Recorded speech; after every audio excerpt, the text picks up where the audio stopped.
वक्त अच्छा भी आएगा नासिर, तो गम न कर, जिंदगी पड़ी है अभी। वक्त बोला, ऐ युधिष्ठिर, सब जुए में हार कर इस तरह महलों में जीना नीति का अपमान है। लोगों को यहाँ हर संडे को मिलते जुलते 2.5 साल हो गए और ये अपने आप में समझिए कि रिकॉर्ड ही है। और 2 साल से ज़्यादा हमने गोरेगांव ईस्ट में बैठकबाजी में बिताए थे, एक रेस्टोरा इडलिस कैफे के खुली छत के नीचे, और उसको बोलते थे अड्डेबाजी। वही जगह हाथ से निकल गई, बंद हो गया। लेकिन यहाँ आप लोग जब तक आते रहेंगे तब तक इस तरह से मिलना जुलना, कुछ सुनना सुनाना चलता रहेगा। आप सब अंग्रेजी में इसे बोलते हैं रीडिंग और स्टडी, तो पढ़ना और जो है अध्ययन करना। तो पढ़ना आमतौर पे अखबार का पढ़ना होता है। हम लोग एक विहंगम दृष्टि डालते हुए निकल जाते हैं और ये रहता है कि 10 मिनट में अखबार पढ़ना है कि 15 मिनट में, तो एक झलक देख करके आगे बढ़ जाते हैं। लेकिन साहित्य में ऐसा नहीं होता। साहित्य में ठहर करके स्टडी जिसे बोलते हैं कि भली वहाँ पढ़ना पड़ता है, और पढ़ने के बाद में उसको चिंतन मनन करके आत्मसात करना पड़ता है। तो ये चीज़ें फिर आपके क्रिएशन में काम आती हैं। मतलब आपका अनुभव, ऑब्जर्वेशन और स्टडी, ये तीनों जो है बहुत ज़रूरी है कोई भी क्रिएटिव काम करने के लिए, चाहे कविता लिखना हो, कहानी लिखना हो। आमतौर पे जो है हमारे आसपास जो घटनाएं घट रही होती हैं, बहुत सारे लोग उनको सीरियसली नहीं लेते। अभी हेमंत शर्मा बैठे फेसबुक पे एक गज़ल पोस्ट की है जिसमें सारे शेर महाभारत की पृष्ठभूमि पे हैं। तो इतनी उम्र में महाभारत पे गज़ल लिखना कोई जो है आसान काम नहीं है, और उन्होंने बहुत बढ़िया गज़ल लिखी है। उसमें शेर है कि वक्त बोला, ऐ युधिष्ठिर, सब युए में हार कर। वक्त बोला, ऐ युधिष्ठिर, सब जुए में हार कर इस तरह महलों में रहना नीति का अपमान है। तो एक नौजवान अगर इस तरह से सोचता है, तो हमने एक बार पढ़ी, इनका जो है एक शेर याद हो गया। तो हो सकता है कि आप में से बहुत सारे लोगों ने देखा हो और बिना पढ़े लाइक करके आगे बढ़ गए हो, है ना। इसी तरह एक शायर है, यहाँ नहीं है, उदय दिवाकर पांडे, तो उसने जो है एक रदीफ चुना। 60 बरस के बाद भी मूवी हम देखेंगे जाकर साथ, लेकर सबसे कोने वाली सबसे पीछे वाली सीट। लेकर सबसे कोने वाली सबसे पीछे वाली सीट। तो इसने जो है सबसे पीछे वाली सीट को निभाया गज़ल में, एकदम यंग है हेमंत शर्मा का। तो हमारे आसपास जो इस तरह की घटनाएं घट रही हैं, तो उस पर भी हमारी निगाह जाना चाहिए। और आमतौर पे हम जो है किसी की किताब पढ़ लेते हैं, और किताब पढ़ने के बाद हमको एक भी शेर याद नहीं रहता। अभी नंदलाल पाठक की किताब जो है करीब 100 लोगों ने खरीदी, जिस दिन उनका लोकार्पण था। लेकिन हो सकता है कि इसमें भी वो जिन्होंने पढ़ा है, कि क्या आपको उस किताब का एक भी कोई शेर याद होगा? वो उस किताब का पहला शेर है यानी मतलब कि आंधी को सर झुका के पेड़ फूला फला है। आंधी को सर झुका के पेड़ फूला फला है, ये हार नहीं जिंदगी जीने की कला है ना। आंधी के सामने अड़ जाओगे तो टूट जाओगे। तो इतना बढ़िया तो आर्ट जो है ना। तो जब हम किताब पढ़ते हैं तो हमारी इस पर निगाह जानी चाहिए। इसी तरह एक है क्या बोलते हैं, उजालों के आसपास, अब से इनकी मैंने किताब पढ़ी। हेमंत शर्मा से भी उम्र में कम होगा वो, 2-4 साल। अब उसने लिखा है कि अजीब घोड़े हैं चाबुक की मार सहकर भी,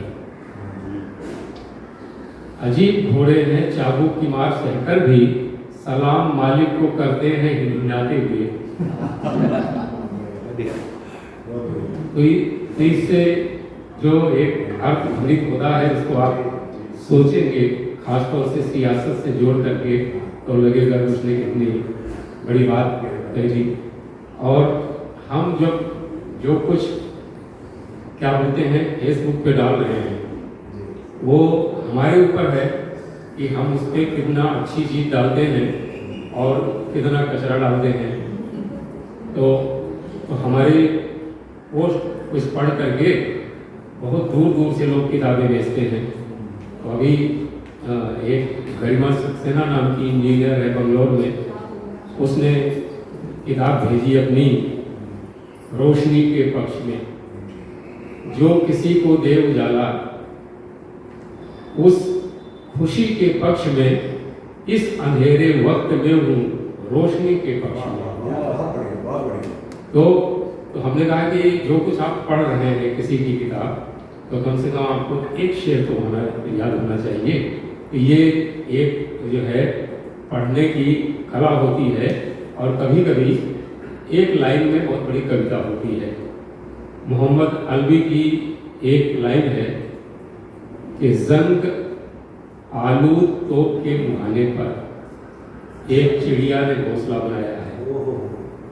एक लाइन, जंग आलू तोप के मुहाने पर एक चिड़िया ने घोंसला बनाया है। अब तोप जो है एकदम विध्वंस की प्रतीक है, और चिड़िया जो है वो सृष्टि में कुछ जोड़ने की तकनीक है, मतलब चीज है, वो एक प्रजनन करती है, माँ बनती है। तो जो निर्माण होता है हमारे यहाँ, निर्माण को विध्वंस से हमेशा जो है ऊंचा दर्जा दिया जाता है। और उसने लेकिन अपने जो निर्माण का केंद्र कहाँ बनाया है, एक ऐसी पुरानी तोप जो एकदम मोर्चे लगी हुई पड़ी हुई है, बेकार है ना। तो जंग आलू तोप के मुहाने पर एक चिड़िया ने घोंसला बनाया है। एक लाइन की कविता और 2 लाइन की भी कविता हो सकती है कि आपको कोई बहुत बढ़िया विचार दे सकती है, कोई बहुत बड़ा मंजर दे सकती है। जैसे निदा फाजली साहब की एक कविता है कि घास पर खेलता है एक बच्चा, पास माँ बैठी मुस्कुराती है। घास पर खेलता है एक बच्चा, पास माँ बैठी मुस्कुराती है। मुझको हैरत है जाने क्यों दुनिया काबा सोमनाथ जाती है ना। 2 लाइन की कविता। तो ऐसी बहुत सारी ऐसी चीज़ें हैं कि जो हम पत्रिकाओं में, किताबों में देखते हैं तो हमारे उससे निकल जाती है। तो ये जो है स्टडी की एक कला होती है। एक जो है शायर हुए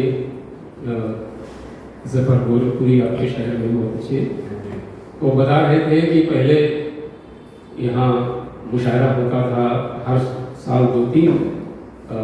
तो बोलते थे कि इतने बढ़िया मुशायरे होते थे कि जोश मलिहाबादी, फिराक गोरखपुरी और 2 शायर आते थे। तो कई लोग मुशायरा सुनने के लिए नई शेरवानी सिलाते थे। क्या बात है। तो फिराक गोरखपुरी भी इस मुशायरे में आए थे, और फिराक साहब ने एक ऐसी गज़ल से शुरुआत की कि जो चित्रा सिंह ने गाई भी है, रात भी नींद भी कहानी भी, रात भी नींद भी कहानी भी, हाय क्या चीज है जवानी भी। तो फिराक साहब ने पढ़ा तो वहाँ सब हंसने लगे। तो फिराक साहब ने माइक पे ही डांटा लोगों को और 10 मिनट तक भाषण दिया कि जो है गज़ल सुनी कैसे जाती है। और उसके बाद फिर 10 मिनट उनका भाषण लोगों ने एकदम पिन ड्रॉप साइलेंस के साथ जो है सुना। उसके बाद फिर उन्होंने 20 मिनट तक सुनाई। ये बात आई गई हो गई। तो एक दिन मैंने इसे बैठा तो मैंने सोचा कि वो फिराक साहब की जिस रचना पे लोग हंस रहे थे, तो फिराक साहब जैसे बड़े शायर कोई बहुत मतलब छोटी सी चीज़ तो नहीं लिख सकते, तो उस पर मैंने सोचा रात भी नींद भी कहानी भी। यूँ देखिए तो रात भी खूबसूरत है, नींद भी सुंदर है और कहानी भी सुंदर है, लेकिन है क्या चीज़ है जवानी भी।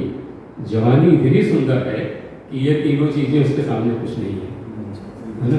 तो ये एक आपको ये दिखाई पड़ता है।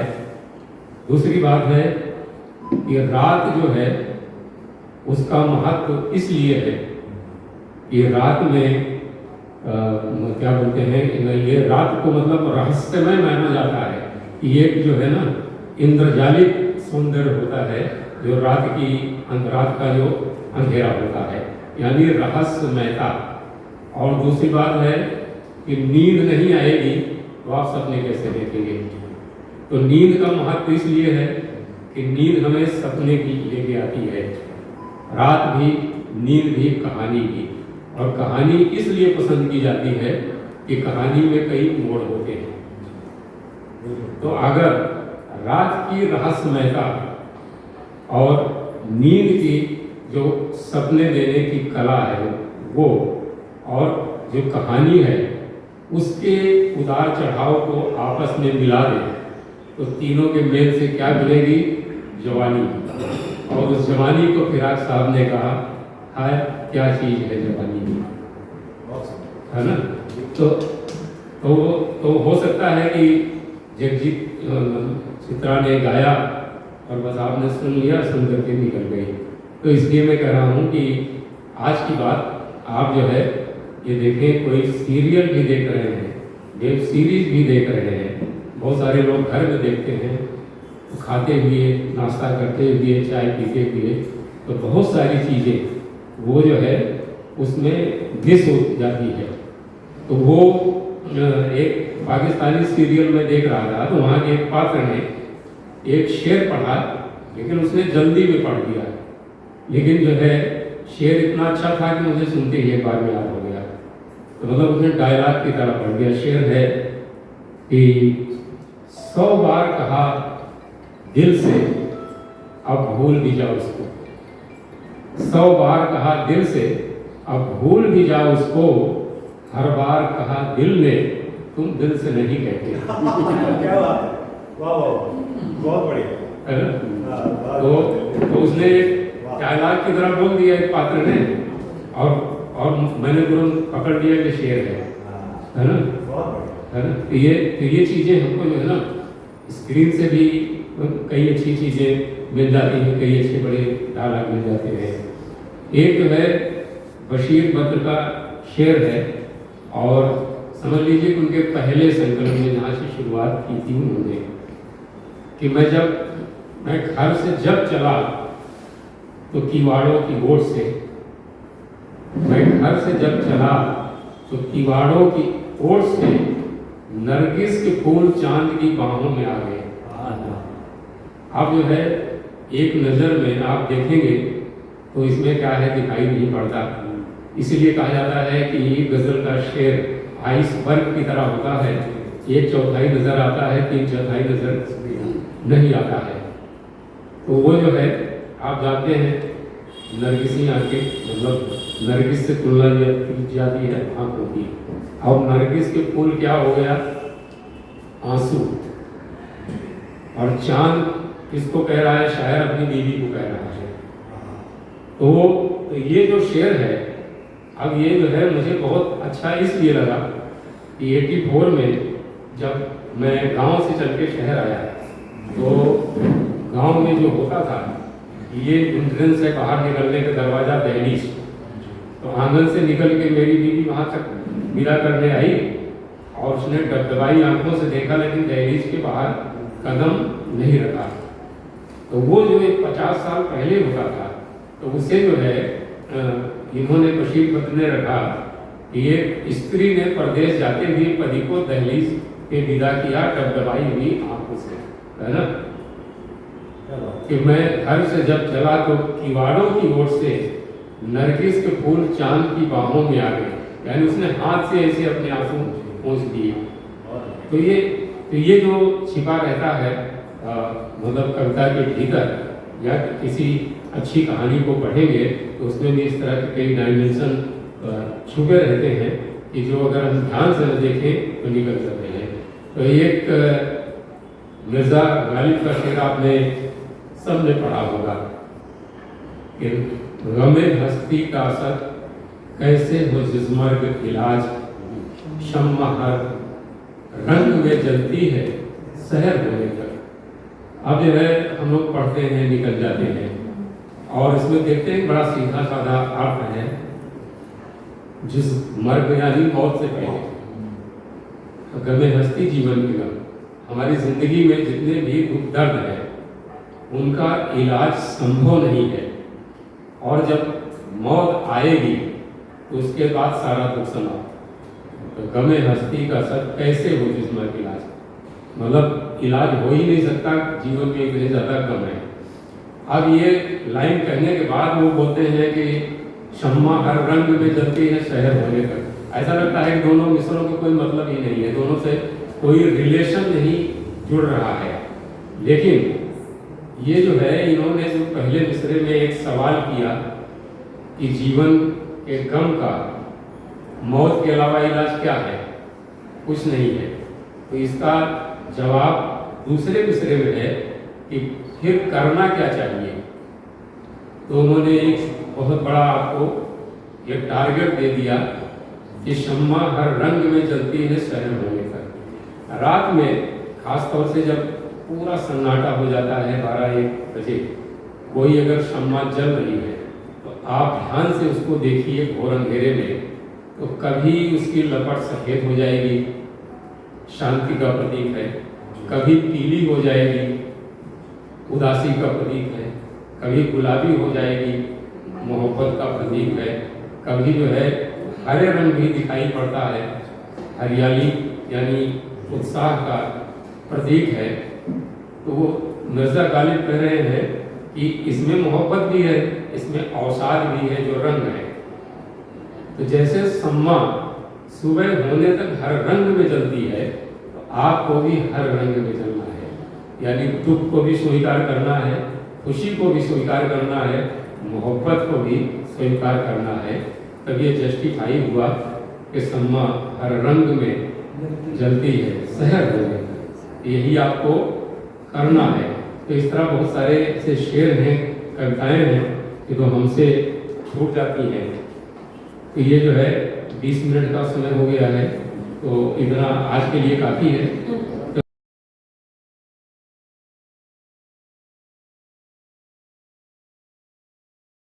3-3 सरनेम से लिखते थे, तो जो है कभी हास्य में लिखते थे, कभी देशभक्ति की लिखते थे, कभी कुछ और तरह की कविताएं लिखते थे।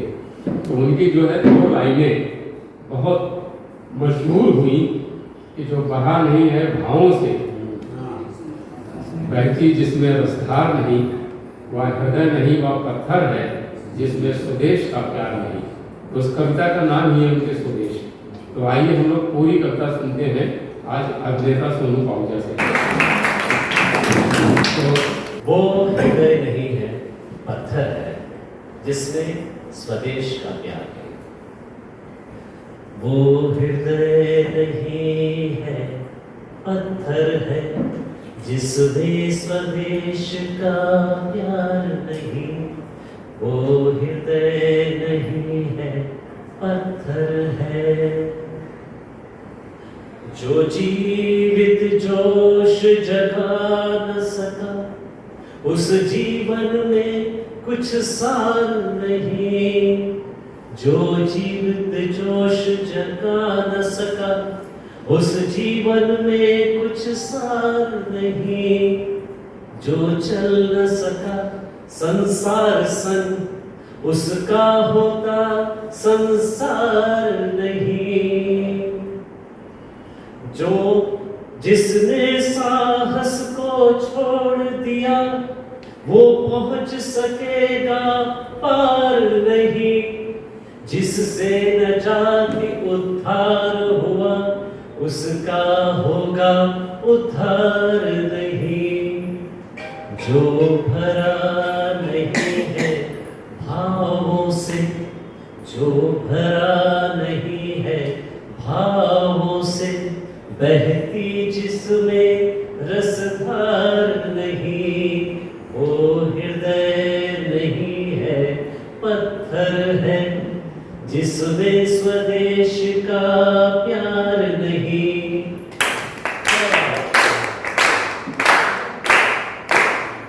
जिसकी मिट्टी में उगे बढ़े,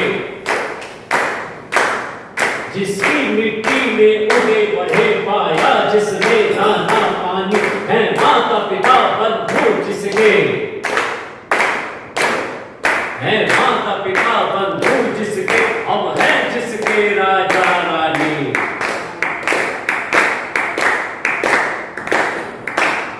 जिसकी मिट्टी में उगे बढ़े, जिसकी मिट्टी में उगे बढ़े, पाया जिससे दाना पानी है, माता पिता बंधु जिसके, हम हैं जिसके राजा रानी। जिसने जिसने खजाने खोल दिए, नवरत्न दिए हैं आसानी। जिसने के खजाने खोल दिए, नवरत्न दिए हैं आसानी। जिस पर ज्ञानी भी मरते हैं, जिस पर दुनिया है दीवानी, उस पर भी कहीं पसी जाए, उस पर भी कहीं पसी जा जो, क्या है वो भूखा भार नहीं। वो हृदय नहीं है पत्थर है, जिसके स्वदेश का प्यार है। वो हृदय नहीं है पत्थर है, जिसमें स्वदेश का प्यार है।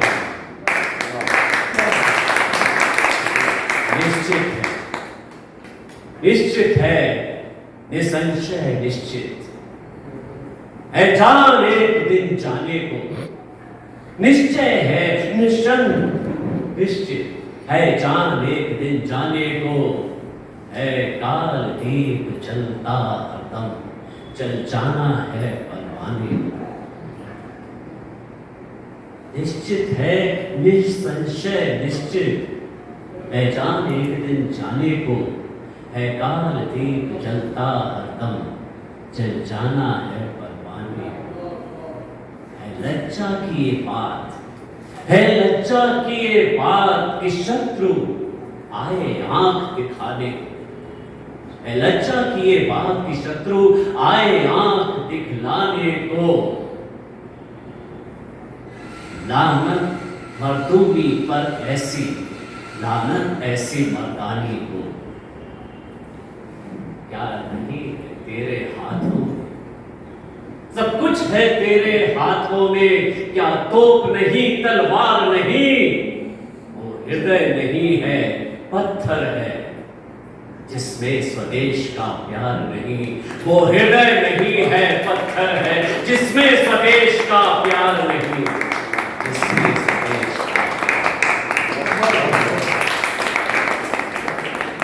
योग प्रशिक्षक है और कविता से बहुत प्रेम है।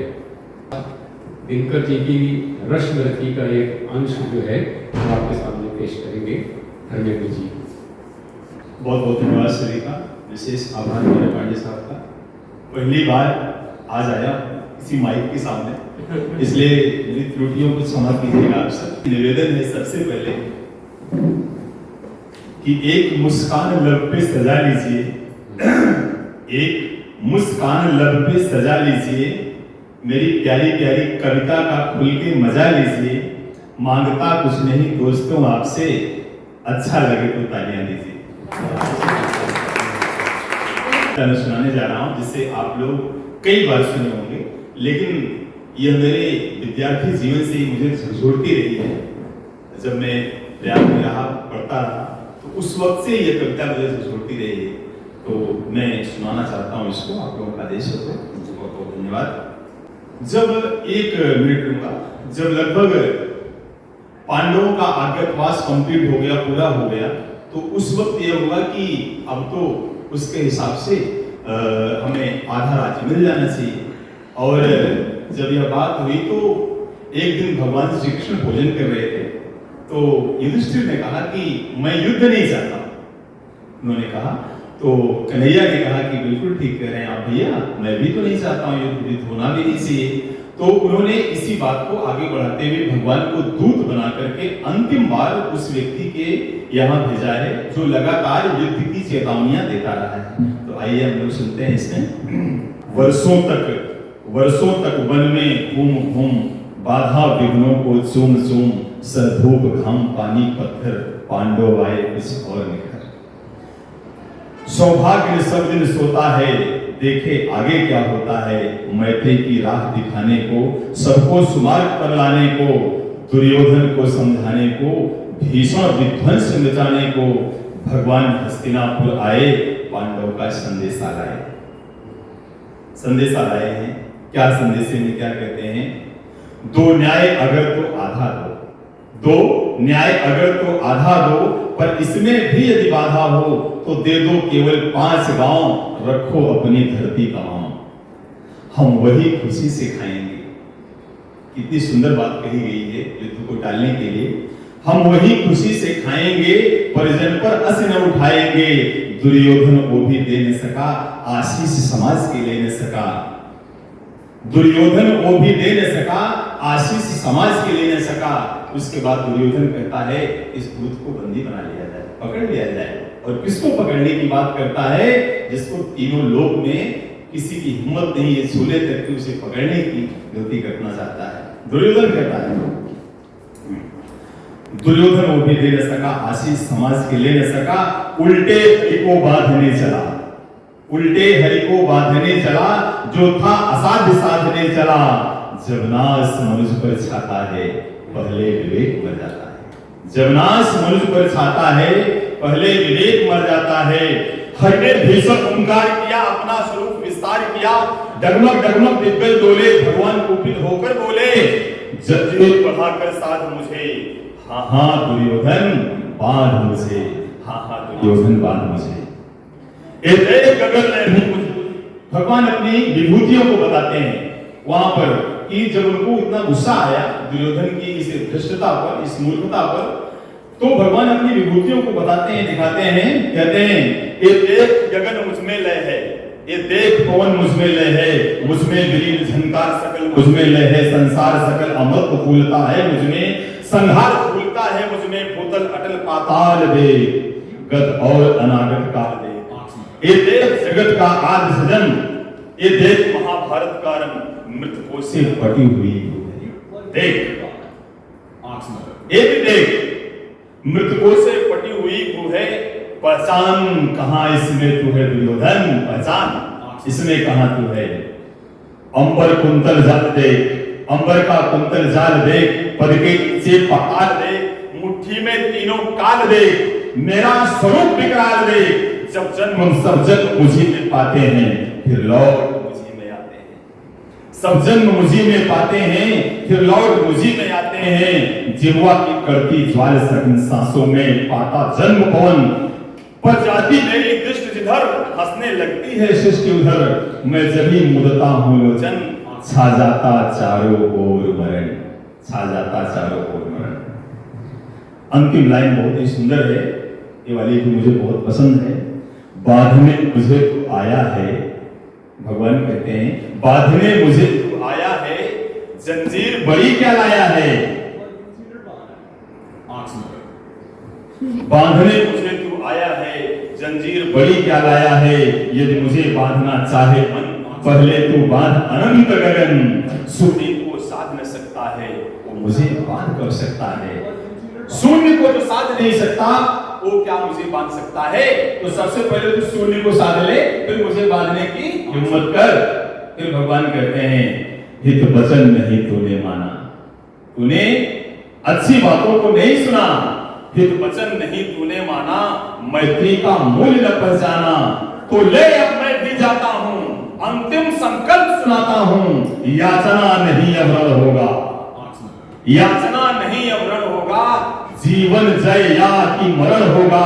टकराएंगे नक्षत्र निखर, बरसेगी ऊपर वही प्रहर, फन से स्नार का डोलेगा, विकराल काल मुख खोलेगा। दुर्योधन गण ऐसा होगा, फिर कभी नहीं जैसा होगा। भाई पर भाई टूटेंगे, भाई पर भाई टूटेंगे, विस्मार मुझ से छूटेंगे, सौभाग्य मनुष्य के टूटेंगे, वायु श्रृंखला सुख लूटेंगे, आखिर तू भूसाई होगा। समाप्त तू भी होगा, घबरा मत, आखिर तू भूसाई होगा, हिंसा का पर्दाई होगा। थी सभा सन सब लोग डरे, जितने भी लोग उस सभा में बैठे हुए थे, पितामह से लेकर द्रोणाचार्य से लेकर सभी लोग सन्न हो गए, सभी डरने लगे भगवान का विकराल रूप देखकर। लेकिन बताते हैं कि भगवान का यह विकराल केवल रूप केवल दो लोगों ने अनुभव किया, एक जिनके यहाँ साग खाने गए थे भगवान विदुर जी के यहाँ, और धृतराष्ट्र की भी बंद आंखें भगवान के स्वरूप का अनुभव करवा रही थी। तो क्या कहते हैं, थी सभा सन्न सब लोग डरे, चुप थे या थे बेहोश पड़े, केवल दो नर ने आखाते थे, राष्ट्र विदुर पाते थे।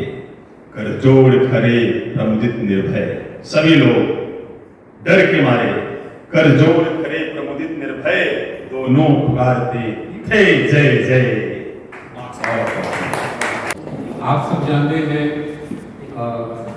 नाम था कन्हैयालाल एक बहुत अच्छा डॉक्यू ड्रामा बना चुके हैं, तो हमारे चरित्र नेता के सिनेमा के कन्हैयालाल जी के ऊपर मेरे ख्याल से जियो पे दिखाया जा रहा है। जियो सिनेमा आपको जियो सिनेमा पर आप देख सकते हैं। नाम था कन्हैयालाल, देखने लायक चीज है। और अभी अभी पवन कुमार जी की एक फिल्म कंप्लीट हुई है, नाम क्या रखा है? Moral cop. अभी पहला पोस्टर में आपका जारी हुआ है फेसबुक पे। तो इस फिल्म के लिए हम सबकी तरफ से आपको बहुत बहुत बधाई।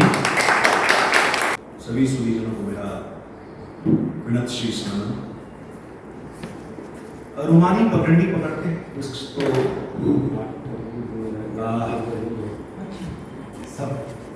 सबका चहेता सब्जेक्ट है, बट कुछ लोग हैं जो इसको बेजा और नामुराद चीज समझते हैं, एक अजाब समझते हैं, एक ऐसा अजाब जिसमें सुकून सलीब पे चलता है। तो सबसे पहले उनको कुछ कहना चाहूंगा। वो रूठा रूठी नाराजी,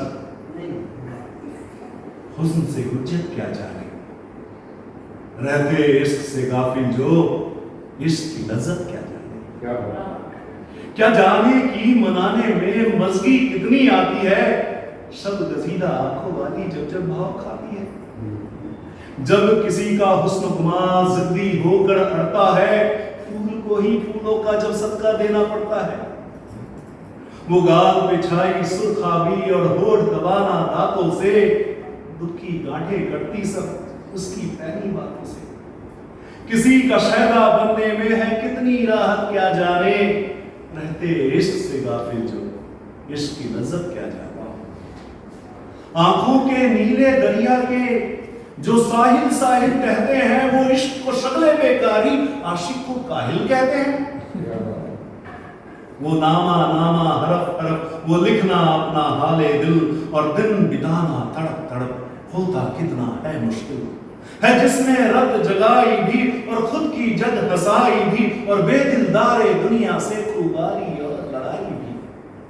वो दौड़ धूप वो ताजों तक जद्दोजहद क्या जाने, रहते इश्क से गाफिल जो इश्क की लज्जत क्या जाने। क्या हमारा दिल भी टूटता है और दुनिया भी टूटती है, और बंद पलकों के शिक्षे में ख्वाब की बुलबुल उठती है।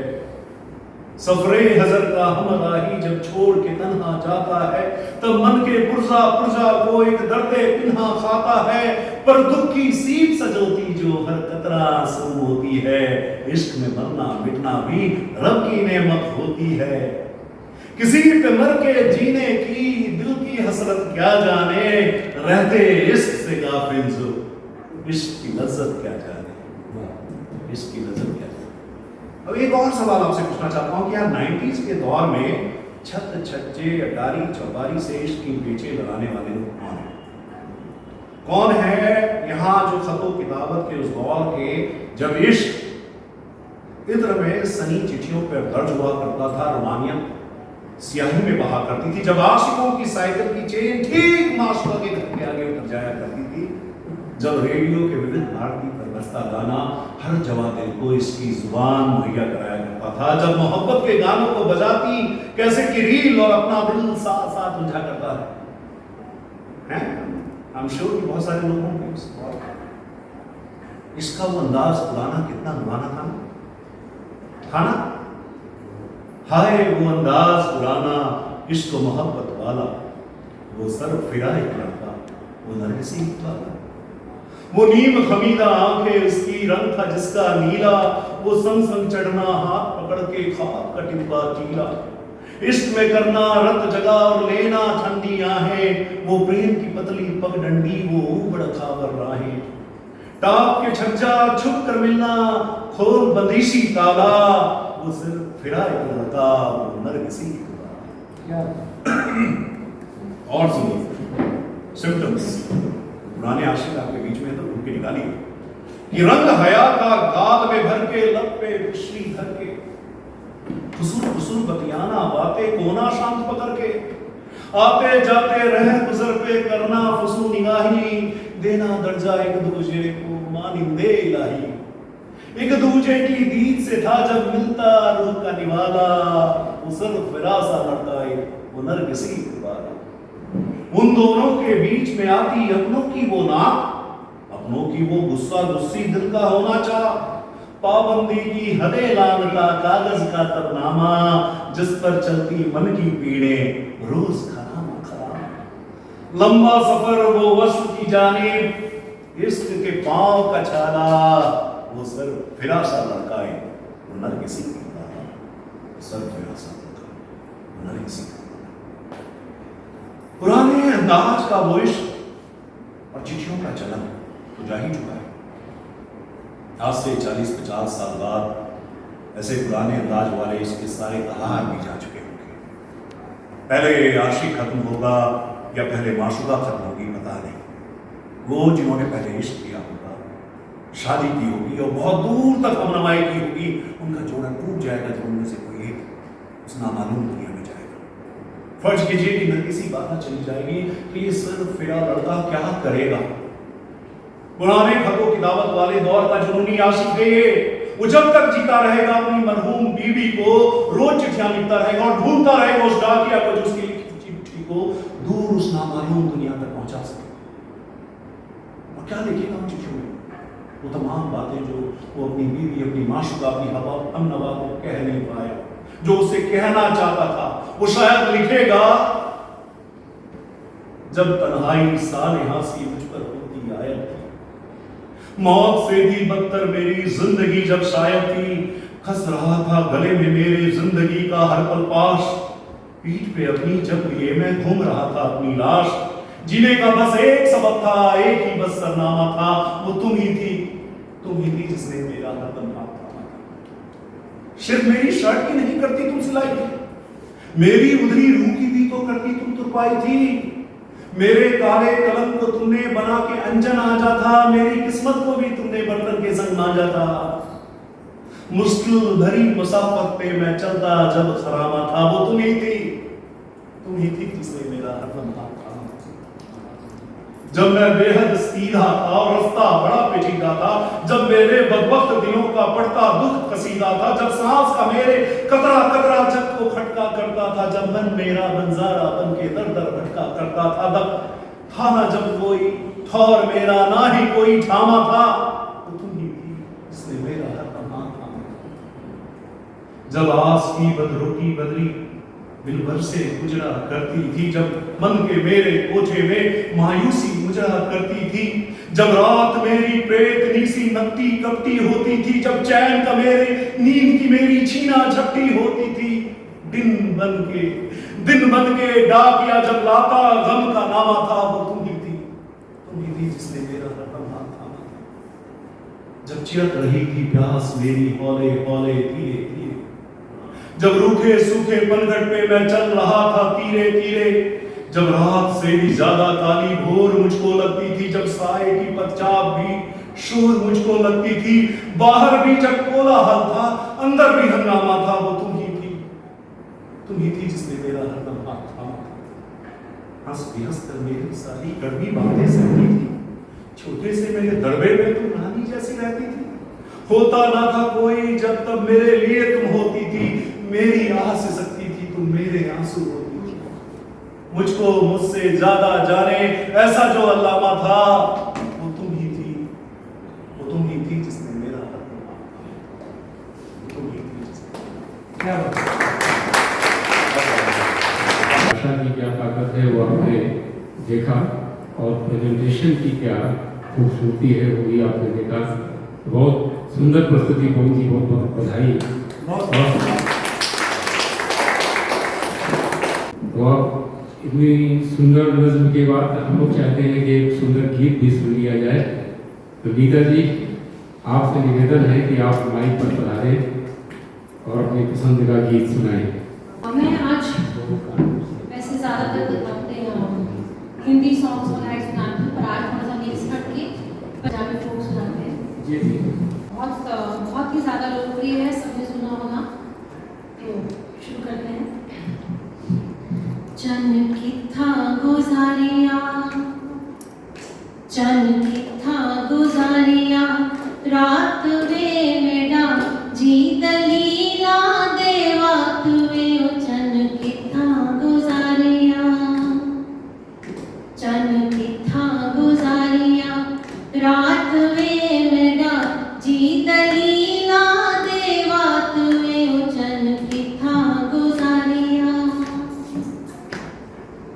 कोठे ते फिर कोठड़ा माई कोठे सुख दी तोरियां, कोठे ते फिर कोठड़ा माई कोठे सुख दी तोरियां, कालियां रातां जाग के असां गिनियां तेरी दूरियां, चन किथा गुजारिया, चन किथा गुजारिया, रात वे मेरा जी दलीला देवा तुवे, चन किथा गुजारिया।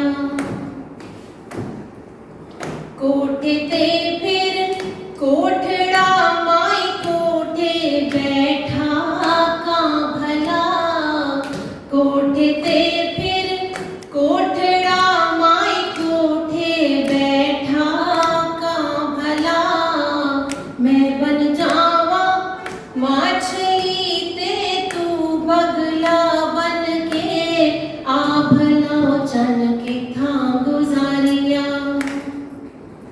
चन किथा गुजारिया, रात वे मेरा जी दलीला देवा तुवे, चन किथा गुजारिया।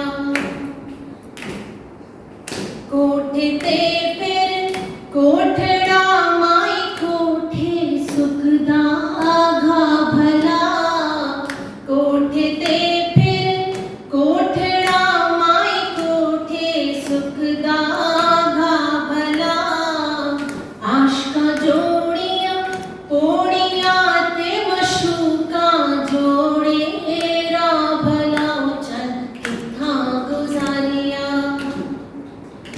चन किथा गुजारिया, रात वे मेरा जी दलीला देवा तुवे, चन किथा गुजारिया, चन किथा गुजारिया, रात वे मेरा जी दलीला देवा तुवे, चन किथा गुजारिया। उम्मीद है कि आप सबको उसके भाव भी समझ में आ गए होंगे। तो हम लोग जो है कविता पाठ की तरफ पढ़ते हैं। तो शुरुआत करते हैं रवि यादव से, जो बड़े अच्छे गीतकार हैं। आइए रवि जी। इस सफर जिंदगी का ही चलता रहेगा, कोई मिलता रहेगा बिछड़ता रहेगा, मगर ये न भूलो कि मंजिल कहाँ है। पहुंचना सभी को एक दिन वहाँ है, तमाम रिश्ते नातों में उलझा है इंसान, परेशानियों से परेशान है इंसान। खुद बाप को ये भरोसा नहीं है कि कल मेरा बेटा सहारा बनेगा। क्या बात। और माता ने बेटे को दुख से है मारा, मगर बेटा पत्नी का प्यारा बनेगा। मगर बेटा पत्नी का प्यारा बनेगा। पत्नी पश्चिमी सभ्यता में ढल रही है, पति की लाश जिंदा जल रही है। भूल गया इंसान सभी रीति रस्में, रामायण बाइबल कुरान की कस्में। इसीलिए इतना परेशान है इंसान और इंसान से हैवान बन गया इंसान। तो बड़ी है ये दुनिया, रवि तुम करोगे क्या? खून का प्यासा है बन गया इंसान। कोई जन्म लेगा कोई मरता रहेगा, सफर जिंदगी का पढ़ाइए और अपनी नई गजल लोगों को सुनाइए। कूच से हम क्यों डरे, कूच से हम क्यों डरे, जब मुख्तसर सामान है। हो मुबारक ताज तुमको, अब मेरा प्रस्थान है। कूच से हम क्यों डरे, जब मुख्तसर सामान है। हो मुबारक ताज तुमको, अब मेरा प्रस्थान है। वक्त बोला ऐ युधिष्ठिर, वक्त बोला ऐ युधिष्ठिर, सब जुए में हार कर। इस तरह महलों में जीना नीति का अपमान है। क्या बात? वक्त बोला ऐ युधिष्ठिर, सब जुए में हार कर। इस तरह महलों में जीना नीति का अपमान है। वन गमन है अगर प्रारब्ध में तेरे लिखा, वन गमन है अगर प्रारब्ध में तेरे लिखा। व्यर्थ है फिर सोचना ये श्राप या बलिदान है। सॉरी, वन गमन ही है अगर प्रारब्ध में तेरे लिखा। व्यर्थ है फिर सोचना ये श्राप या वरदान है। फेंक दे ये शस्त्र सारे, फेंक दे ये शस्त्र सारे, तीर तलवारें गदा। फेंक दे ये शस्त्र सारे, तीर तलवारें गदा। आत्मबल से जीतने में ही तेरा सम्मान है। चल परो उस ओर जिस ओर आत्मा जा रही, चल परो उस ओर जिस ओर आत्मा जा रही। रथ सरीखी देह है और सारथी भगवान है। हार का भय छोड़कर देखो खुलेंगे पथ सभी, हार का भय छोड़कर देखो खुलेंगे पथ सभी। जीत का हर पर पहली हार का प्रतिदान है। रात कितनी भी घनी हो, रात कितनी भी घनी हो, ओ पथिक रुकना नहीं। रात कितनी भी घनी हो, ओ पथिक रुकना नहीं। प्रातः का सूरज हमेशा धैर्य का मेहमान है। और आखिरी से, सामने संशय रहेगा, सामने संशय रहेगा और डर के काफिले। सामने संशय रहेगा और डर के काफिले। अनवरत चलते रहो बस शीर्ष पर निर्माण है। बहुत बहुत धन्यवाद।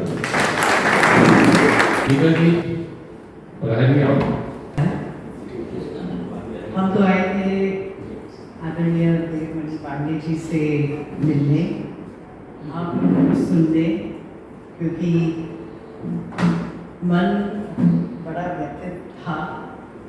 क्योंकि कितनी जल्दी खत्म हो जाती हैं मुलाकातें, प्यास बुझती नहीं, बरसात खत्म हो जाती है। यादों से कहो इस तरह से ना आया करे, यादों से कहो इस तरह वो ना आया करे। नींद आती नहीं, रात खत्म हो जाती है। अरे वाह, क्या बात है, क्या बहुत। देवमणि जी ने कहा कुछ सुनाओ। चलते चलते जब हमने आज सोचा कि यहाँ आएंगे, संगीता जी ने मुझे चाय पक दिया। अच्छा। और उसी वक्त दी, उस आदमी ने, लेकिन मुझे एक बहुत ही सीधे सरल, अनुशासन प्रिय और down to earth doctor Umakant Vajpayee ji, जिनका 56 वर्ष का राजभाषा को, हिंदी को फैलाने का, पसारने का, लोगों को साथ लाने का, आप जैसे लोगों को साथ लाने का, उसमें बहुत अच्छा काम देवमणि जी कर रहे हैं। उन्होंने किया और वो पिछले हफ्ते ही 10 दिन के करीब उनका गमन हो गया। तो उनकी याद में संगीता जी ने 4 लाइना मुझे चलते चलते दी, वो भी लिख कर दे दी, तो मैं वो सिर्फ पढ़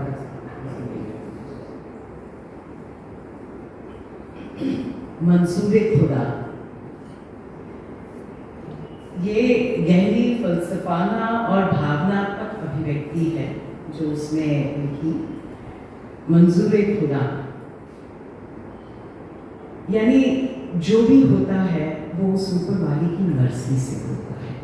हम कितना भी चाहें कि हम ये करेंगे हम वो करेंगे, वो नहीं होता जब तक उस ऊपर वाले की मर्जी नहीं होती।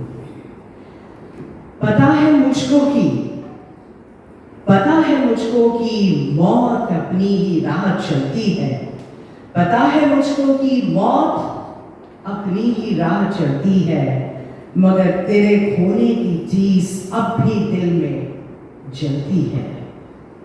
परिंदे शाख से उड़ जाए यही उसकी फितरत है, परिंदे शाख से उड़ जाए यही उसकी फितरत है। जिस्म तो कैद है मगर रूह, जिस्म तो कैद है मगर रूह तो हर पर मौला है, आजादी में पड़ती है। चाहतों से जमाने में कुछ नहीं बदल सकता, चाहतों से जमाने में कुछ नहीं बदला करता। जो भी होता बस मंजूरे खुदा हुआ करता। पाँव के छाले छुपाकर चलता रहा वो उम्र भर। वाजपेयी जी, जो पाँव के छाले छुपाकर चलता रहा वो उम्र भर, दुख में भी खुशियों के दीप जलाता रहा मुस्कुराकर। सब्र को मरहम समझ लगाता रहा वो हर पहर, सब्र को मरहम समझ लगाता रहा वो हर पहर। हौसला ऐसा खामोशी से जी लिया उसने हर सफर। अपनों की हर चोट भी चुपचाप ही सहता रहा। फर्ज की राह में कदम दर कदम चलता रहा।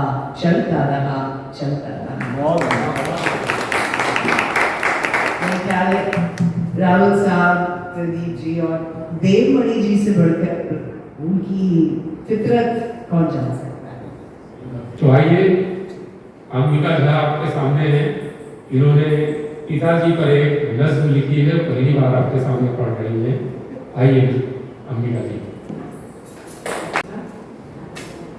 बुलंदी को छुए कैसे हमें उड़ना सिखाते हैं, बुलंदी को छुए कैसे हमें उड़ना सिखाते हैं। पिता वो पेड़ हैं जिस पर परिंदे चहचहाते हैं, पिता वो पेड़ हैं जिस पर परिंदे चहचहाते हैं। पिता की लाडली हैं हम, उन्हें आदर्श माना है। पिता की लाडली हैं हम, उन्हें आदर्श माना है। मिली तालीम जब उनसे स्वयं को हमने जाना है। मिली तालीम जब उनसे स्वयं को हमने जाना है। कोई ख्वाहिश कोई हसरत, कोई ख्वाहिश कोई हसरत, न सपना ही अधूरा है। पिता के दम से ही हमने किया हर काम पूरा है। पिता के दम से ही हमने किया हर काम पूरा है। कभी मुश्किल अगर आई वही रास्ता सुझाते हैं, कभी मुश्किल अगर आई वही रास्ता सुझाते हैं। पिता वो पेड़ हैं जिस पर परिंदे चहचहाते हैं। मेरी खामोशियों में भी पिता आवाज बनते हैं, मेरी खामोशियों में भी पिता आवाज बनते हैं। कभी वो हौसला देते कभी परवाज करते हैं, कभी वो हौसला देते कभी परवाज करते हैं। पकड़कर उंगलियां उनकी कदम आगे बढ़ाते हैं, पकड़कर उंगलियां उनकी कदम आगे बढ़ाते हैं। पिता वो पेड़ हैं जिस पर परिंदे चहचहाते हैं। पिता का साथ पाकर हम चुनौती से नहीं डरते, पिता का साथ पाकर हम चुनौती से नहीं डरते। जमीन पर पाँव होते हैं उड़ाने नभ में हम भरते, जमीन पर पाँव होते हैं उड़ाने नभ में हम भरते। पिता वो पेड़ हैं जिस पर परिंदे चहचहाते हैं। दुआओं से हमें सींचा, सलीके से संवारा है। दुआओं से हमें सींचा, सलीके से संवारा है। जिया आशीष जी भरकर हमें हर पल दिखारा है। हमारी याद में हर पल पिताजी साथ रहते हैं।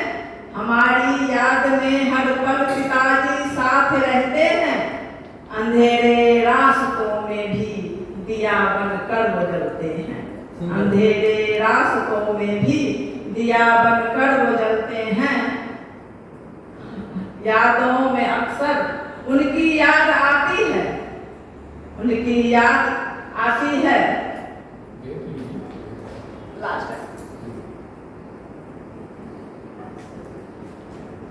हमारी याद में हर पल पिताजी साथ रहते हैं। अंधेरे रास्ते में भी दिया बनकर वो जलते हैं। वो हमसे दूर हैं लेकिन हमेशा पास रहते हैं। वो हमसे दूर हैं लेकिन हमेशा याद आते हैं। पिता वो पेड़ हैं जिस पर परिंदे चहचहाते हैं। बुलंदी को छुए कैसे हमें उड़ना सिखाते हैं। रेणु शर्मा आपके सामने आ रही है। रेणु जी जागरूक टाइम से जुड़ी हुई एक प्रतिष्ठित पत्रकार है। कविताएं भी बहुत अच्छी लिखती हैं। आइए, स्वागत है। सबको मेरा नमस्कार। आज थोड़ा गला भी ठीक नहीं है, पर मैं नेताजी के लिए उठ के आई हूँ। मैं आज मैं उस दिन आना चाहती थी प्रार्थना सभा में, लेकिन आ नहीं पाई। मुझे एक किस्सा वाजपेयी जी का याद है अभी। मैं पत्रकार हूँ और मैंने उनका एक कार्यक्रम अटेंड किया था। यही अपने पास में गुड़गांव में ही उन्होंने रखा था। जब मुंबई ताज होटल पर अटैक हुआ था, उसके बाद में उन्होंने पत्रकारों का सम्मान किया था। और उन्होंने उन पत्रकारों का सम्मान किया था जिन्होंने अपनी जान जोखिम में डाल करके पूरे देश को उस सूचनाएं उन्होंने पहुंचाई थी। तो किसी का ध्यान नहीं गया था इस तरफ, क्योंकि ना आज भी और पहले भी पत्रकारों को गाली देने वाले बहुत होते हैं। पत्रकारों को समझते नहीं है लोग। मैं इसलिए बता रही हूँ क्योंकि वो मेरी फीलिंग्स वापस आ गई जब उस सम्मान में मैं भी उपस्थित थी वहाँ पर। मुझे आज भी याद है। और वो पत्रकारों को कोई ऐसी ये नहीं समझता कि किस विषम परिस्थिति में काम करते हैं। और आपको एक और चीज बता दें कि पत्रकारों को बहुत ज़्यादा पैसा नहीं मिलता है, खाली एक लत पड़ जाती है हमको। मैं एक सिंपल सा सेंटेंस पत्रकारों के लिए कहती हूँ, पत्रकारिता एक लत है, बस और कुछ नहीं। तो मैं वाजपेयी जी को वापस से नमन करती हूँ और उनकी सब चीज़ों के लिए उनको अभी भी उनके लिए मैं धन्यवाद देती हूँ कि उन्होंने पत्रकारों का ध्यान रखा था और उन पत्रकारों का जो अपनी जान हथेली पर रखकर उस कवरेज में थी। तो बहुत बहुत धन्यवाद। आज मैं एक्चुअली तैयारी से नहीं आई थी, पर थोड़ा सा फिर भी मैं आपको सुनाती हूँ कि मैं पहले तो दो छोटे छोटे से शेर सुनाती हूँ। जैसे कि अभी मैंने यहाँ पर संगा की कई पंक्तियाँ सुनी और इतने सलीके से सुनी कि बात कह भी गई और आंखें भी नहीं झुकी। जिन्होंने भी अपनी अपनी बातें की उनके लिए कि बात होठों से कहना जरूरी नहीं है। बात होठों से कहना जरूरी नहीं, ये निगाहें हमारी समझदार है। बात होठों से कहना जरूरी नहीं, ये निगाहें हमारी समझदार हैं। जो चाहो कहो फिर इशारों में, जो चाहो कहो वो इशारों में हो। आज मौसम बहुत ही हवादार है, क्योंकि हवाएं भी बात कर रही हैं। तो आज मौसम भी बहुत हवादार है। और मैं एक छोटी सी रचना सुनाती हूँ कि जीवन की इस कड़ी धूप में आशाओं की छाँव बनाए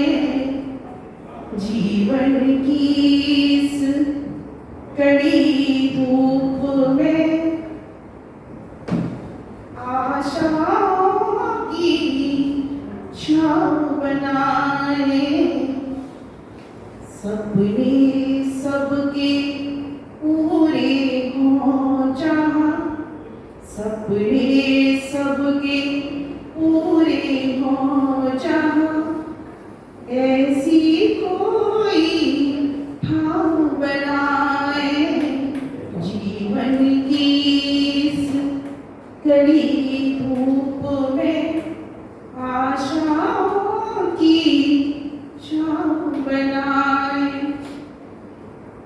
और हमको अपनों से भी प्यारे हमको अपनों से भी प्यारे लेकिन उनमें जान नहीं है ये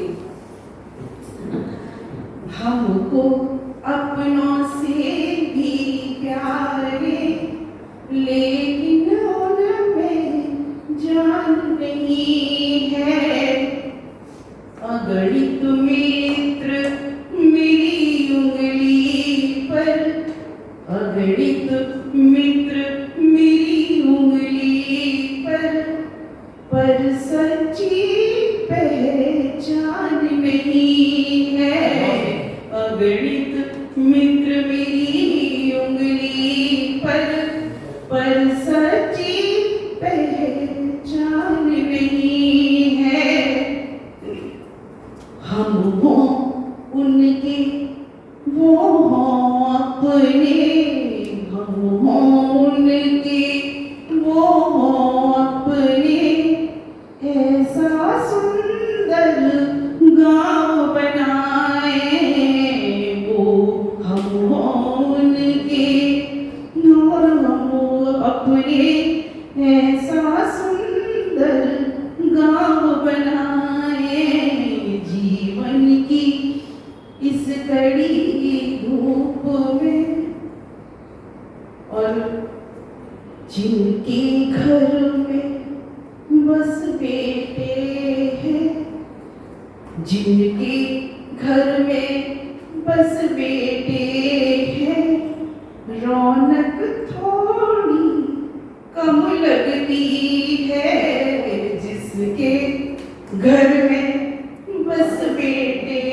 हैं रौनक थोड़ी कम लगती है लगी हवाएं हंसती गाती लगी हवाएं हंसती गाती जिस आंगन पायल बजती है लगे हवाएं हंसती गाती जिस आंगन पायल बजती है जिस घर चहके बहू बेटियां जिस घर चहके बहू बेटियां रंगोली से पाँव बनाए जिस घर चहके बहू बेटियां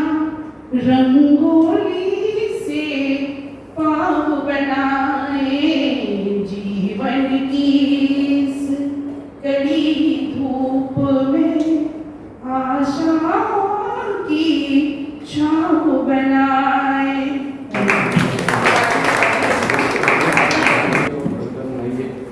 इस मंच पर कविता पाठ करना अपने आप में हर दिन कुछ नया सीखने जैसा है यहाँ सुनना और पढ़ना दोनों ही सौभाग्य की बात है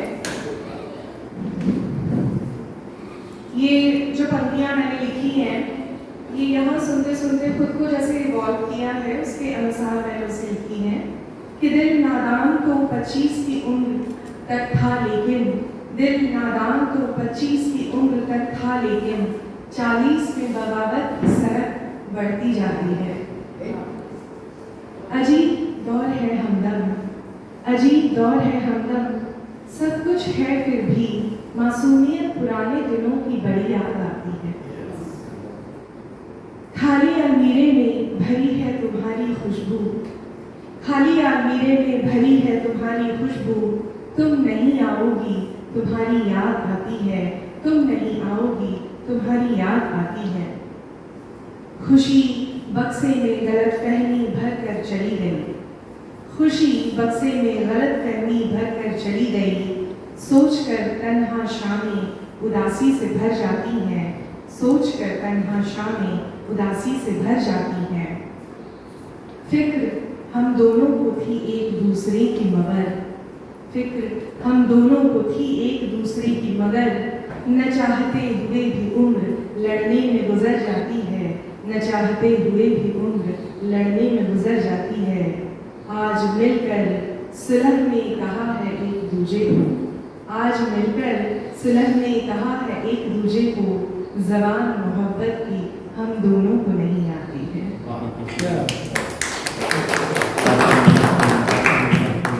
नरगिस नाम की कवियत्री है, उसकी एक छोटी सी नज़्म पूरी दुनिया में बहुत फैली, इसे वायरल बोलते हैं आप लोग, कि तुम्हें प्यार करना नहीं आता, मुझे प्यार के सिवा कुछ नहीं आता। तुम्हें प्यार करना नहीं आता, मुझे प्यार के सिवा कुछ नहीं आता। जिंदगी जीने के दो ही तरीके हैं, एक तुम्हें नहीं आता, एक मुझे नहीं आता। तो इस तरह छोटी छोटी कविताएं भी अपनी बात बहुत दूर तक लोगों को पहुंचाती हैं। हमारे दोस्त प्रदीप गुप्ता जी बहुत अच्छे कंटेंट में बहुत अच्छी अच्छी रचनाएं लिखते हैं। प्रदीप जी एक कविता हो जाए। दोस्तों, केवल 6 पंक्तियां पढ़ूंगा। नीचे कर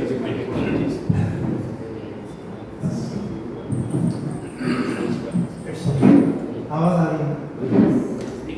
मुझे उसका गुमा क्यों, मुझे उसका गुमा क्यों है जो पूरा मेरा नहीं, मुझे उसका गुमा क्यों है जो पूरा मेरा नहीं है।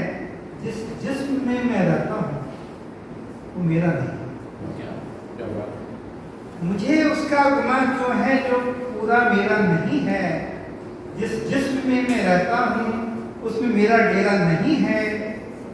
मैं जब भी अंधेरों में यूं कांप के रुक जाता हूँ, मैं जब भी अंधेरे में यूं कांप के रुक जाता हूँ, रूह की चमक समझाती है यहाँ अंधेरा नहीं है। मैं जब भी अंधेरों में यूं कांप के रुक जाता हूँ, रूह की चमक समझाती है यहाँ अंधेरा नहीं है। वो मुझसे ही नहीं खुद से भी हमेशा खफा रहता है। वो मुझसे ही नहीं खुद से भी हमेशा खफा रहता है। खलिश दिल में उठे पर कहे जख्म गहरा नहीं है। एक अरसे से वक्त की गिरह में जैसे कैद रहा हूं, एक अरसे से वक्त की गिरह में जैसे कैद रहा हूं। जो लम्हा हाथ लगा मुझको उसमें बसेरा नहीं है। बहुत बीमार है, बहुत बीमार है वो, मैं उसका हाल कहूँ किस तरह। एक मुद्दत से उसने मेरी जानिब रुख फेरा नहीं है। धन्यवाद। Thank you so much. Rashmi ji आपके सामने आ रही हैं। उनकी धंसने लगी, उम्मीदों की लड़ी उनकी धंसने लगी। सोचती हूँ मैं क्या करने लगी, सोचती हूँ मैं क्या करने लगी। तरसती आँखों से यूं तकने लगी, तरसती आँखों से यूं तकने लगी। उनकी उम्मीदों को मैं पूरा कर ना सकी, उनकी उम्मीदों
अभी जो है शुरुआत है, तो आप मेहनत करेंगी, एक दिन आपको मेहनत रंग लाएगी। देखिए दिसंबर में जो है हमारी कोशिश रहेगी एक कविता लेखन कार्यशाला किया जाए कि जो लोग आत्मांत लिखते हैं, अगर छंद में लिखना चाहें या जो छंद में लिख रहे हैं वो अपने आप को और बेहतर बनाना चाहें। अभी इसका जो मैंने कोट किया था उदय दिवाकर का, 60 बरस की उम्र में मूवी हम देखेंगे जाकर साथ। ये कोई बता सकता है कौन सा छंद है? 60 बरस की उम्र में मूवी हम देखेंगे जाकर साथ। आवाजों के बाजारों में खामोशी पहचाने कौन। मेरा साहब की गजल है ना, दिल की बात सुने हर कोई, मुंह की बात सुने हर कोई, इनके दर्द जाने कौन। आवाजों के बाजारों में खामोशी पहचाने कौन। बरस 18 चक्री जीवन आगे जीवन को धक्का। तो कौन सा छंद है? आल्हा। 12 वर्ष के कुकुर जीवन और 16 के GSCR, बरस 18 छत्री जीवन आगे जीवन को धक्का। तो आल्हा छंद जो है उसमें भी गजल कही जा सकती है, और हमको पता नहीं होता, एक मात्रा 31 मात्रा गिनेंगे, एक मात्रा बढ़ा दीजिए 32 मात्रा में हो जाता है त्रिभंगी छंद। एक मात्रा कम कीजिए तो टाटक छंद हो जाता है 30 मात्रा का। तो ये हमारे जो है भारतीय समाज में ऐसे बहुत आसान छंद है। टाटक, खूब लड़ी मर्दानी, वो तो झांसी वाली रानी। हमारे आसपास ऐसे छंद हैं कि जिनमें बहुत आसानी से गजल लिख सकते हैं। जब बोलते हैं 32 बहर लोग तक मिलाते हैं, डर जाते हैं, तो बड़ा मुश्किल काम है। तो 4-5 बहर में कोई भी लिख करके बहुत अच्छा शायर हो सकता है। एक बार हम वर्कशॉप करेंगे दिसंबर में, और जो लोग सीखना चाहेंगे उसमें शामिल होंगे। देखते हैं, आइए। अहमद सिद्दीकी।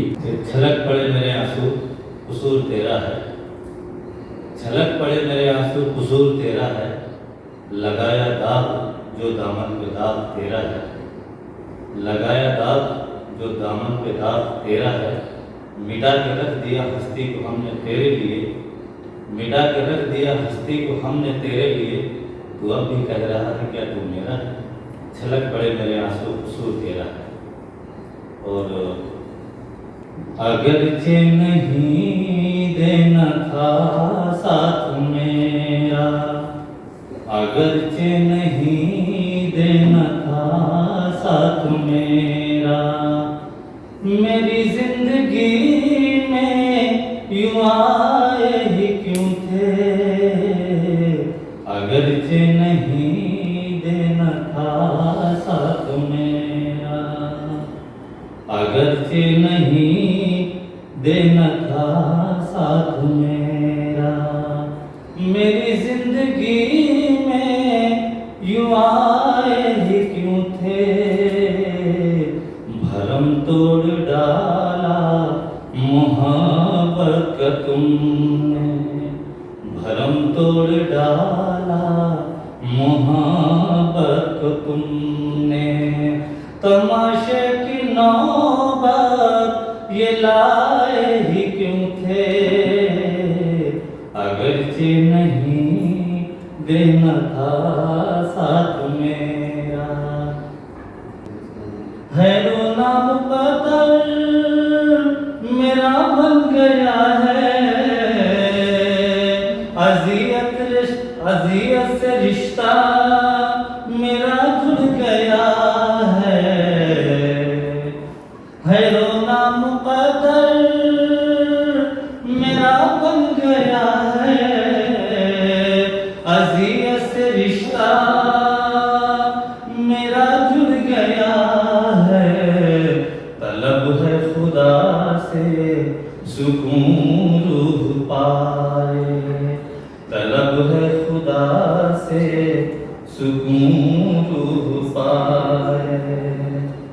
तमाशे की नौबत ये लाए ही क्यों थे, अगर से नहीं देना था साथ मेरा।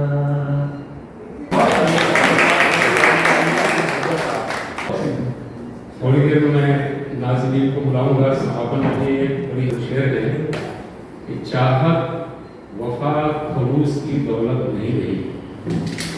चाहत वफा खलूस की दौलत नहीं रही, अपने ही दिल पे अपनी हुकूमत नहीं रही। और हम बोलते हैं झूठ भी कितने यकीन से, हम बोलते हैं झूठ भी कितने यकीन से, सच से नजर मिलाने की हिम्मत नहीं रही। हम बोलते हैं झूठ भी कितने यकीन से, सच से नजर मिलाने की हिम्मत नहीं रही। घेरे हुए अपने कैद है इंसान इन दिनों, घेरे में अपने कैद है इंसान इन दिनों, एक दूसरे से जैसे मोहब्बत नहीं रही। और रुखसत हुआ तो आँख किसी की भी नम न थी। रुखसत हुआ तो आँख किसी की भी नम न थी, क्या अब किसी को मेरी जरूरत नहीं रही। तो एक गजल के चंद शेर और कभी कभी रद्दीप से जो है कुछ नया काम लेने की कोशिश की जाती है ना? कभी ऐसा कोई मंजर कोई मजमून आ जाए, कभी ऐसा कोई मंजर कोई मजमून आ जाए, मैं जैसलमेर से निकलूं और देहरादून आ जाए।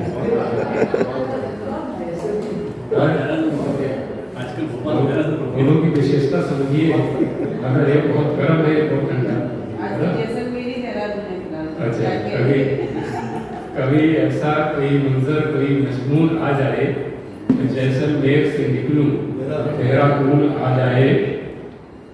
सभी को चाहिए दिल्ली का तख्तो ताज विरसे में विरासत में, सभी को चाहिए दिल्ली का तख्तो ताज विरसे में, मगर डर है न राहों में कहीं रंगून आ जाए।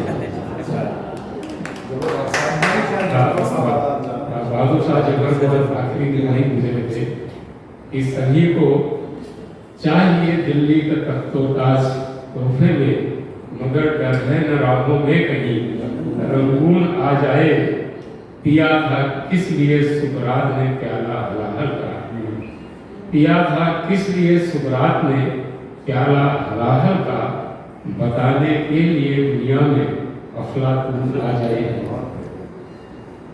ये ख्वाहिश है कि रोशन हो कभी मेरा मुकद्दर भी, ये ख्वाहिश है कि रोशन हो कभी मेरा मुकद्दर भी, मेरी तारीख रातों में चमकता बूंद आ जाए। सहूंगा इस तरह आखिर किसी का जुल्म मैं कब तक, सहूंगा इस तरह आखिर किसी का जुल्म मैं कब तक, कहीं ऐसा न हो आंखों से मेरी खून आ जाए। मोहब्बत में कोई बंदिश नहीं है बेवफाई का, मोहब्बत में कोई बंदिश नहीं है बेवफाई पर, ये लाजिम है कि अब इस पर कोई कानून आ जाए। मोहब्बत में कोई बंदिश नहीं है बेवफाई पर, ये लाजिम है कि अब इस पर कोई कानून आ जाए। आखिरी शेर है कि ये जी चाहे कि हो जाए कभी ऐसा करिश्मा भी, ये जी चाहे कि हो जाए कभी ऐसा करिश्मा भी, मेरे बेरंग ख्वाबों में हंसी खातून आ जाए।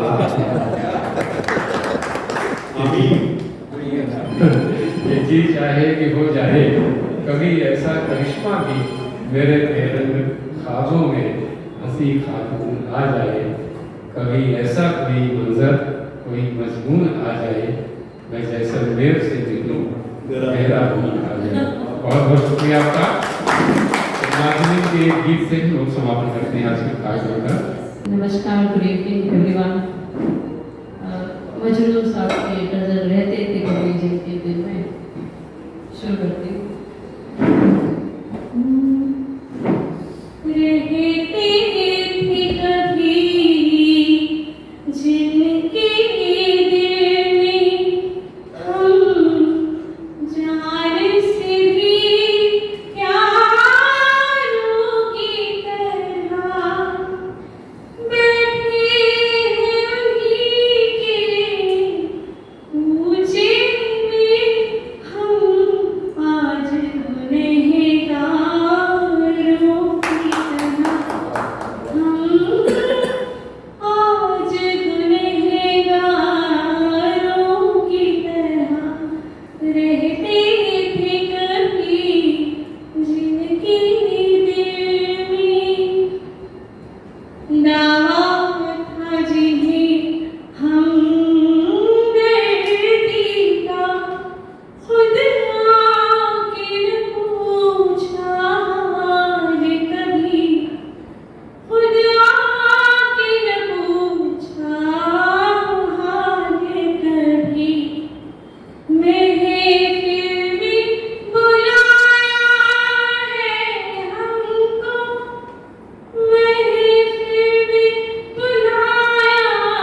उन्हीं के ऊंचे में, हम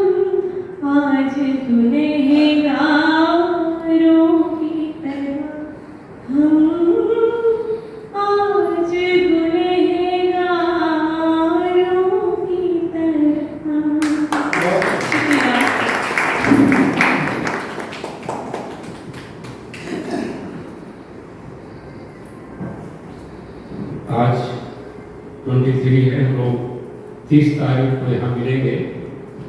तो 4-5 शायर हमारे शहर में बाहर से आ रहे हैं, तो अगले संडे को हम एक महफिल मुशायरा रखेंगे कि आप बाहर के शायरों के अच्छे कलाम सुन सकें। और उसके एक दिन पहले 29 को सैटरडे को रंग की शारदा में ऑल इंडिया बेसिस का मुशायरा है इंशाअ फाउंडेशन की ओर से 6 से 9।